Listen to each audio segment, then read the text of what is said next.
ঘৰত যদি মুৰব্বী মানুহ নাথাকে নহয় বহুত টেনশ্যন মানে কি ক'ম। তো এয়া ভাইটি যাব বিচৰা নাছিলে ফেক্টৰীখনত, তো মই গ'লোঁ লগত ভাইটিকো লৈ গ'লোঁ। অকলশৰীয়া গ'লে মানে ভাল নালাগে ন, য'ত মতা মানুহ থকা জেগাত। তো এয়া লগতে ভাইটিক লৈ গৈ আছোঁ আৰু মই গৈছোঁ, আহানা গৈছে। তো ভাইটি আকৌ এইবোৰ কামত যাবলৈ বহুত বেয়া পায় মানে, তো মোক কৈ আছে তই যা বুলি। তো মই কি কৰিলোঁ, তাকো লগত লৈ গৈছোঁ, ময়ো গৈছোঁ।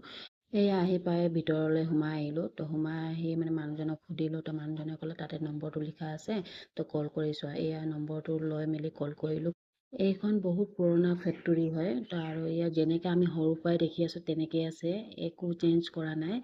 আৰু এইফালে আকৌ মালিকে পঠিয়ালে কৰ্মচাৰীজনক, তো এয়া কৰ্মচাৰীজনে মানে আমাক লৈ মেলি ভিতৰলৈ লৈ গ'ল। তো ইমান ডাঙৰ ফেক্টৰী আজিলৈকে সোমাই পোৱা নাই, কাৰণ তেনেকৈ কামেই নাছিলে। তো আজি সোমাই আহিলোঁ, এয়া সোমাই আহি কথা বতৰা পাতিলোঁ, কাৰণ আমাক লাগে ফেঞ্চিং, মানে যিটো মামৰ নালাগে সেইটো ফেঞ্চিং ল'বলৈ আহিছোঁ।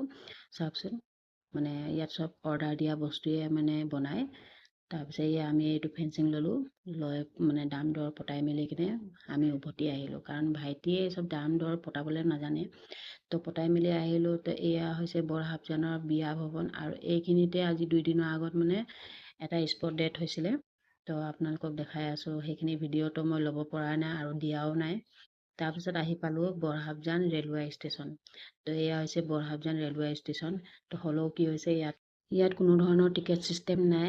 আৰু এয়া হৈছে বৰহাবজানৰ মছজিদ। আজি ভিডিঅ'টো ইমানতে সামৰিলোঁ। ভিডিঅ'টো ভাল লাগিলে লাইক কমেণ্ট শ্বেয়াৰ কৰি দিব। Bye bye.